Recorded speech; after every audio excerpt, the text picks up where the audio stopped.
우리는 요셉이라고 하는 이 기구한 운명의 사람을 대상으로 해서 감사가 흘러나오는 출처를 살펴보고자 하는 것입니다. 세 가지를 보겠는데요. 첫째로 우리 먼저 2, 3절을 같이 읽어보겠습니다.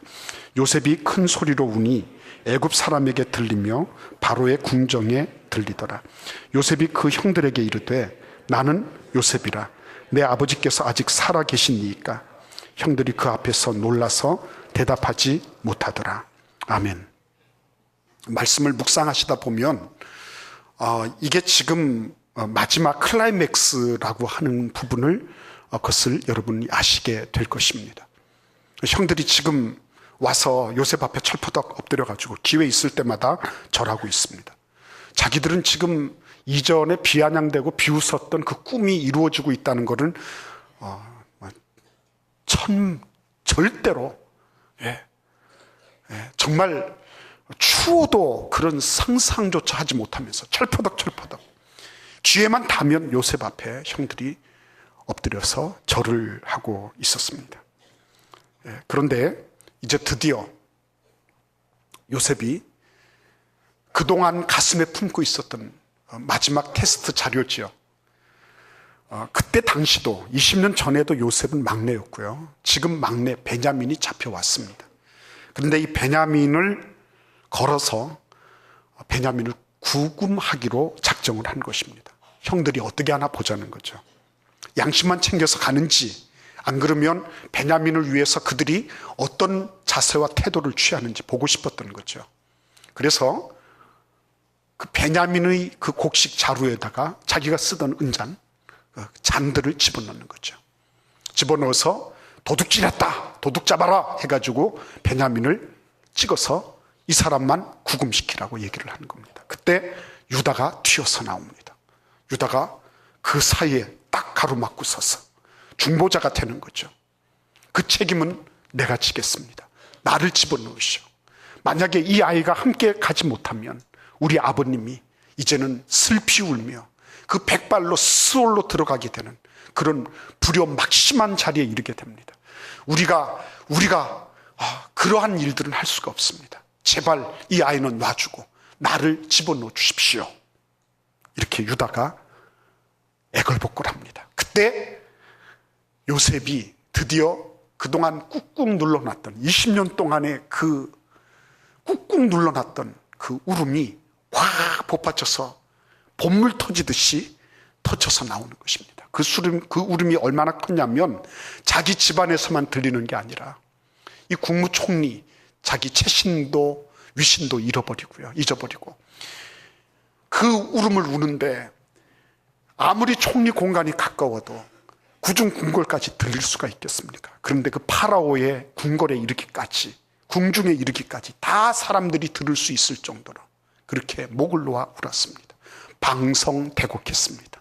목을 놓았다고 하는 것은 목청을 가다듬을 수 있는, 목청을 컨트롤할 수 있는 그런 모든 기능이 다 사라질 정도로 슬펐다는 것입니다. 목을 놓아서 그래서 크게 울었습니다. 얼마나 어려웠을까요? 얼마나 힘들었으면, 그죠? 그 모든 채신머리며 뭐며 이런 거 하나도 위신이며 이런 거 가리지 않고 그냥 목 놓아서 막 하염없이 우는 거예요. 네. 얼마나 힘들었는지 여러분 아시겠죠? 네. 요셉이 지금 무슨 연기 학원에서 무슨 아이들 데리고 연기하는 것 아니에요. 네. 그런데 그 모든 것들을 다 토해놓으면서 지금 울고 있는 것입니다. 그러면서 무슨 얘기를 하는 겁니까? 나는 요셉이라고 말합니다. 그 형제들에게 자기를 알려주고 있는 것입니다. 지금까지는 뭐 했죠? 가면 쓰고 국무총리로 행세했어요. 통변도 세우고 그래서 자기는 못 알아듣는 것처럼 짐짓 연기하며 살았던 사람입니다. 근데 지금 자기가 요셉이라는 것을 드러내고 있는 것입니다. 네, 자기가 드러내고 있는 거예요. 근데 이게 보통 힘든 일이 아니라는 걸 여러분 알고 계시죠? 내가 나 자신을 드러내는 게 얼마나 힘들어요. 구역 안에서 쉽습니까, 여러분? 네. 네. 여러분 가족들 안에서도 남편과 아내 사이에, 아내와 남편 사이에도 정말 뭐 비자금 이런 얘기 하지 말고요. 네. 정말 우리가 가슴 속에 있는 것 저 밑바닥에 고여 있는 것까지 다 공유하고 이렇게 살고 있습니까? 가면 쓰지 않고요. 근데 지금 요셉은 그것을 해내고 있는 것입니다. 여러분, 이 장면이 왜 중요하냐면요, 요셉은 이렇게 하지 않으려고 작정했던 혐의가 있어요. 왜냐하면 그 아들들 둘의 이름을 살펴보면 알 수 있습니다. 첫째 아들 이름이 므낫세죠. 무슨 뜻입니까? 잊어버림이에요. 잊어버림. 망각이에요. 므낫세 그러면 우리 말로 얘기하면 야 망각아 이렇게 얘기하는 것 같아요. 망각아. 요 망각. 요셉이 아마 성이 요라고 하면요, 요 망각 그러면 그리고 므낫세가 튀어나오는 거예요. 근데 망각이라고 하는 이름을 지을 때에 그때 아버지의 마음이 어떻겠어요? 이제는 과거와 영원히 단절하겠다는 거 아니에요. 근데 지금 자기 눈앞에는 과거가 지금 재현되고 있거든요.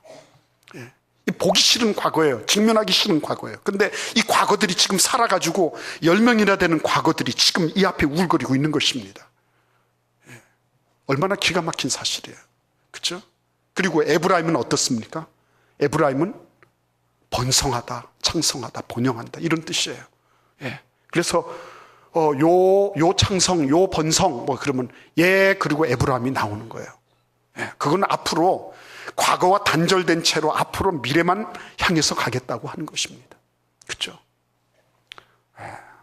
그런데 이러한 장면들을 보면서 또 하나 생각되는 게 있죠. 그게 뭡니까?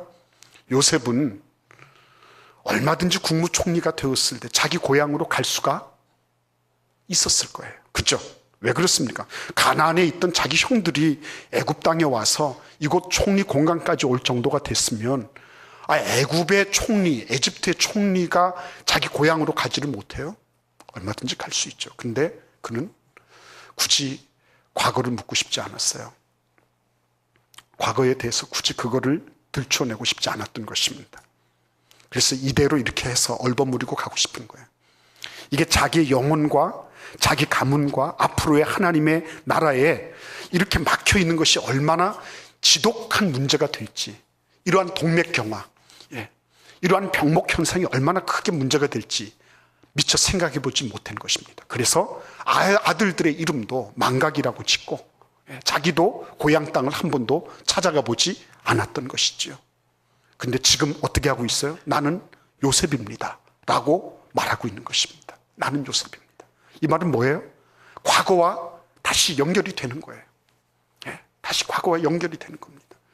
이전에 지긋지긋하게 싫었던 그 과거, 나에게 깊은 상처기를 내고 그리고 내가 차라리 없었으면 좋았을 것 같은 그들과 다시 끈을 잇고 있는 거예요. 내가 등장하고 있는 것입니다. 내가 등장하고 있는 거예요. 바람과 같이 사라지는 그런 모습을 지향했었는데 내가 등장하고 있는 거예요. 이건 뭘 의미하는 것입니까? 하나님은 자기가 빠지는 거 그거 원치 않으시는 겁니다. 너 과거하고 단절해? 아니야. 과거는 싫더라도 너는 그 과거하고 그 연결선상에 있는 것을 네가 알아야 돼. 하나님 그렇게 말씀하시는 거예요. 나는 거의 굉장히 어려운 가정에서 자랐습니다. 부모님을 뵙더라도 동기간들을 보더라도 나는 많은 상처가 있었습니다. 나는 결손 가정은 아니었지만 우리 아버님이 계신지 안 계신지도 모를 정도로 그렇게 아버님의 존재감이 없는 그런 가정에 살았습니다. 나는 우리 아버지로부터 혹은 우리 어머니로부터 엄청난 상처를 받고 자랐습니다. 이런 사람들이 많이 있는 거죠. 보기 싫어요. 막고 싶어요. 차단하고 싶어요. 하나님은 그렇게 하지 않으십니다. 하나님은 그렇게 하지 않으세요. 여러분 기억하십시오. 내가 존재하지 않는 거, 그 하나님 기뻐하지 않으세요. 하나님은 비록 힘들더라도 요셉이 그런 과정을 거치도록 만들어 놓으셨어요. 우리도 마찬가지예요. 내가 여기에서 떠나가면, 도피하면, 저 사람 얼굴 안 보면 다 될 것 같지. 안 그렇습니다. 하나님은 꼭 나를 그 자리에 집어넣고 계신 거예요. 그러시구나. 그렇죠? 나의 그 존재 자체가 드러나는 것을 하나님은 원하고 계신 거예요. 네가 왜 자꾸 숨니?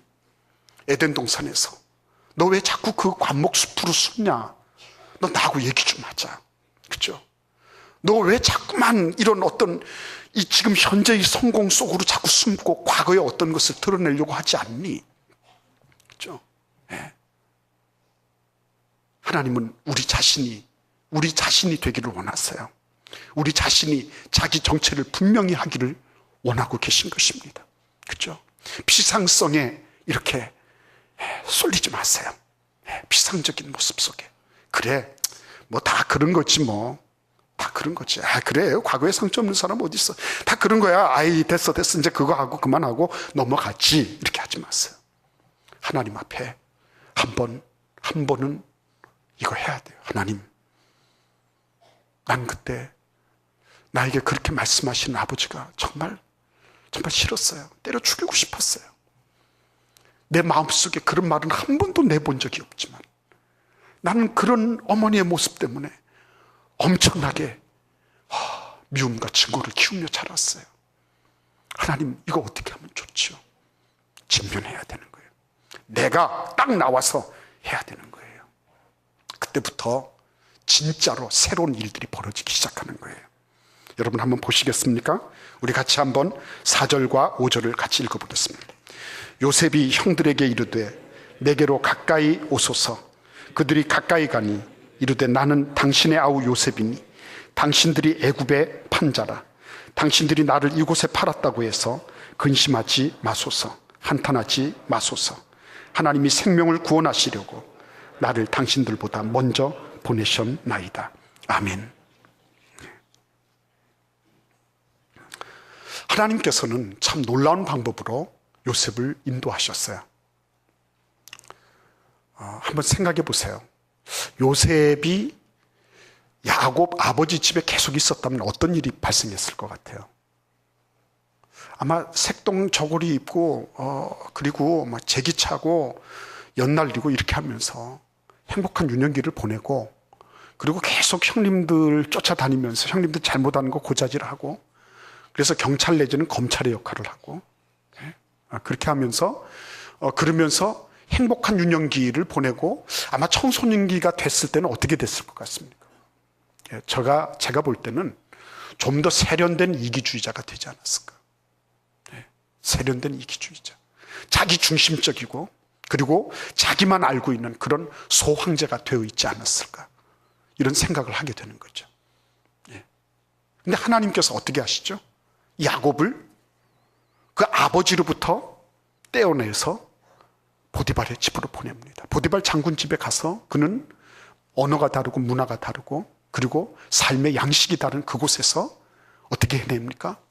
그 히브리 말에서 이제는 에집트 말을 배우고, 그리고 그곳의 모든 그 일반 가정집 내지는 상당한 권세를 지니고 있는 고관 대작의 집에서 일약 가정 총무의 역할까지 감당하게 이렇게 해주셨어요. 근데 그것으로 하나님이 그치지 않습니다. 그가 신실함과 하나님 앞에서 믿음을 지켜나갔을 때 의외로 감옥으로 들어가게 됩니다. 그 감옥으로 들어가서 보디발의 아내의 그 유혹을 뿌리치고, 그 뿌리친 대가 때문에 억울하게 감옥으로 들어갔지만 희한하게도 그곳에서도 하나님은 함께 계셨어요. 그래서 어떻게 하십니까? 그 감옥 죄수 밑바닥의 자리에서부터 그는 다시 한 걸음 한 걸음 전진하기 시작하는 것이죠. 그렇죠? 그곳에서 뭘 배우게 됩니까? 소위 말하면 애굽의 최고의 행정, 최고의 그런 자치 내지는 치리의 그 모든 것들을 그가 꿰게 되는 거죠. 그렇죠? 가만히 보면 하나님께서 그에게 상처를 주신 것처럼 보여요. 그리고 그는 굉장히 형제들로부터 말할 수 없는 억울함을 당하고, 그리고 형편없는 그런 대우를 당한 그런 피해자가 돼 있어요. 근데 이걸 뒤집어서 이렇게 보면 거기에는 그만한 이유가 있구나. 그 가정집에서 하던 이 모든 것들이 결국은 국가하고 연결이 되고 애굽 문명이라고 하는 전 세계사와 연결이 되는 이런 엄청난 일들이 그 배후에 있었구나 하는 것을 알게 되는 것이죠. 그러니까 여러분, 오늘 이 말씀을 다시 한번 보십시오. 요셉이 뭐라고 얘기합니까? 요셉이 당신들이 나를 이곳에 팔았다고 근심하지 마십시오. 배려해 준다고요. 그러면서 뭐라고 합니까? 하나님이 그렇죠? 당신들이가 아니에요, 여러분. 당신들이. 감사는 거기에서 나오는 게 아니에요. 당신들은 이렇게 했지만 하나님이 생명을 구원하시려고 하나님이 하셨다는 거예요. 하나님이 그 모든 고난과 아픔과 이 방성대곡해서 20년 동안의 한을 풀어버리는 이 엄청난 일들 속에도 하나님은 뭘 하고 계셨다고요? 선하신 계획을 작동하고 계셨다고 하는 것입니다. 하나님이 뭘 구원하시려고요? 생명을 구원하시려고. 이게 분명하지 않으면 감사할 수가 없어요. 그놈이 나쁜 놈이고, 내가 선생님 잘못 만나고, 친구 잘못 만나고, 부모 잘못 만나고, 이 소리 하게 되고요. 정권을 잘못 만나서 이렇게 됐다, 이런 소리를 하게 되는 거지. 거기에다 대고 무슨 감사, 그런 소리 할 수 없는 거죠. 그러니까 요셉을 통해서 우리는 이 기구한 운명의 소유자가 말이죠. 이 사람이 지금 얘기하고 있는 것은 단순하게 자기 자신의 개인적인 한을 봉합하고 그리고 가족 관계를 다시 회복시키는 그 정도가 아니라는 것이죠. 그 정도의 감사가 아니라는 것입니다. 지금 요셉을 통해서 하나님이 하고 계신 말씀은 뭐예요? 오늘날에도 우리가 내가 지금 그놈 때문에 어떻게 됐고, 내가 그때 어떻게 해서 이런 일들을 당했고, 그렇지 않았으면 나는 훨씬 더 좋았을 텐데. 근데 혹시나 그 사람 때문에 잘 되는 것 같이 하다가, 그렇죠? 그 사람 만나가지고 잘 되는 것처럼 하다가, 그러다가 만약에 나는 정말 그 사람하고 어떻게 해서 됐으면 좋았을 것이라고 했는데 그렇지 못하는 경우가 생겼으면 어떻게 했을 뻔했을까요? 누구를 원망할까요? 그렇죠? 나는 그 사람이 정말 기대할 만한 사람이고 정말 잘 나갔어요. 근데 보니까 그게 아니었습니다. 그 사람도 선의를 가지고 열심히 했는데 근데 힘이 달렸어요. 그래서 같이 망해버렸어요. 누구를 어떻게 원망할까요? 우리는 수만 가지 경우의 케이스를 가지고 있습니다. 수만 가지 사례를 가지고 있어요. 어떤 하나라고 딱 찍어서 말할 수가 없어요. 근데 하나님은 분명하게 말씀하십니다. 그래, 요셉아, 네가 지금 수없이 많이 방송대곡하고 그리고 얼마나 많이 힘들었을까 한번 생각해 보세요. 그죠? 그 순간에 이 형님들을 다시 감옥에 집어넣어? 아니면 모르는 척하고 곡물 몇 자루 더 줘가지고 저 가나안 땅으로 다시 돌려보내? 아니면 형님들이 나한테 했던 것처럼 한번 마른 구덩이에 집어넣고 그리고 죽일 것 같이 한번 복수전을 펼쳐봐?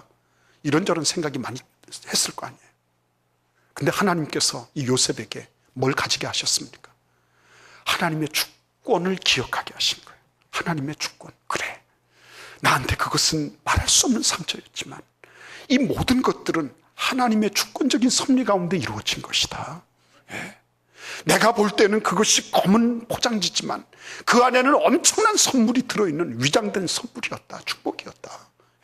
이런 소리를 하도록 하나님이 만들어 주신 것입니다. 그렇기 때문에 여러분, 비상적으로 나한테 좀 좋으니까 하나님께 헤어거리면서 감사하고, 아니면 나한테 지금 좀 힘드니까 무슨 감사는 무슨 감사냐, 여기 감사, 감사, 그렇게 해가지고서 그냥 대충 해서 하나님 감사, 그런 거는 아니죠. 그런 감사는 아니죠. 그런 감사는 감사도 아니죠. 하나님이 하셨습니다. 난 지금 너무 답답하고 나는 너무너무 힘듭니다. 그러나 하나님께서 생명을 구원하시려고 나는 이해할 수도 없고 납득할 수도 없는 잔포하고 잔인하기 짝이 없는 그런 형편에 드려졌지만 그럼에도 불구하고 하나님의 선하신 섭리와 계획이 마침 나를 이 자리에 서게 했습니다. 이 고백이 요셉에게 있었던 거죠. 오늘 여러분, 요셉은 결과를 가지고 얘기하니까 이렇게 감사하기가 좋았다고 생각하십니까? 안 그렇습니다. 저는 그렇게 생각하지 않습니다. 요셉은 굉장히 여유로웠어요. 감옥에 있으면서도 초조해하지 않았어요. 원망 불평하지 않았습니다, 여러분. 감옥에 있으면서도 하나님과 그와의 동행하시면서 그는 자기 자신의 생을 자기의 좁은 환경 속에서만 해석한 것이 아니었어요. 크게 보며 해석할 수 알았습니다. 그래서 여러분, 오늘 여기 보시면 뭐라고 합니까? 하나님이 생명을 구원하시려고 나를 당신들보다 먼저 보내었습니다. 우리 7절과 8절을 읽어보겠습니다. 하나님이 큰 구원으로 당신들의 생명을 보존하고 당신들의 후손을 세상에 두시려고 나를 당신들보다 먼저 보내셨나니 그런즉 나를 이리로 보낸 이는 당신들이 아니요 하나님이시라. 하나님이 나를 바로에게 아버지로 삼으시고 그 온 집의 주로 삼으시며 애굽 온 땅의 통치자로 삼으셨나이다. 아멘. 예. 감사는 과거로부터 직면하면서 하나님의 주권적인 섭리를 인정하는 해석의 능력을 따라 감사는 흘러나옵니다. 그런데 오늘 이 말씀 7절과 8절 말씀을 보시면 다시 한번 그는 분명하게 얘기합니다. 나를 이리로 보낸 이는 당신들이 아닙니다. 당신들의 검은 마수에, 당신들의 음모에, 당신들의 장난에 내가 걸려서 온 것이 아니라 하나님이 나를 보내셨습니다.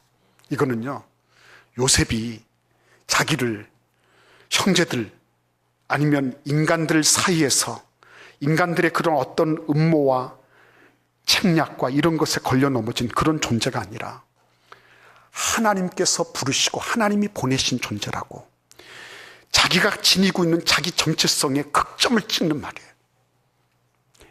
극점을 찍는 말이에요. 형님들 장난에 놀아나서 내가 이렇게 이 고생을 했습니다. 그거는 십자가 떼고 신앙 고백 떼고 나가서 세상에 가서 하는 얘기예요. 형님들은 그렇게 장난을 했지만 나는 형님들 손에 있지 않았어요. 나를 이곳에 보내신 것은 하나님이에요. 나를 보디발에 판 것은 이스마엘 대상인 것처럼 보이지만 그렇게 하신 분은 하나님이세요. 그렇죠? 자기 정체가요, 여기에서 그냥 일희일비하는 그런 피상적인 존재, 값어치 없는 존재, 그런 존재로 아무렇게나 던져진 그런 존재로 파악을 한 것이 아니라 나는 하나님이 보내셔서 여기 온 거예요.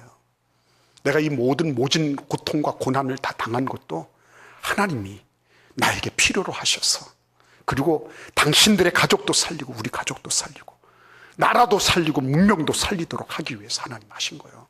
예. 멋있잖아요, 여러분. 시원하지 않습니까? 저는 이런 감사자들을 하나님께서 만나실 때 얼마나 기뻐하실까? 얼마나 하나님 마음속에 뿌듯하실까? 하나님이 얼마나 그런 성도를 보시면서 그래, 맞다, 맞아, 내가 말한 거, 너의 그 모든 환경 속에 내가 지금 함께하고 있어. 지금은 아니라 할지라도 요셉에게 한 것처럼 나는 너에게 은혜를 베풀 거야. 염려하지 마, 걱정하지 마. 내가 내 손을 붙잡고 너와 함께 할 거야. 이렇게 주님께서 말씀해 주실 것입니다. 저는 오늘 이 자리에 오신 여러분 한 분 한 분의 삶 속에 내가 사람들 손에 이끌려서 그렇게 허무맹랑한 그런 고통을 당하고 말도 안 되는 억울함 속에 아무렇게나 던져진 존재로 하나님의 이름이 낮아지시는 것이 아니라, 당신들은 장난쳤지만 하나님은 나와 함께 계셔서 나를 이렇게 세우셨습니다, 이렇게 간증하게 될 그런 아름답고 귀한 감사자들, 깊이 있는 감사자들, 감사의 출구를 아는 그러한 하나님의 사람들로 여러분 한 분 한 분을 세워주신 줄 믿습니다.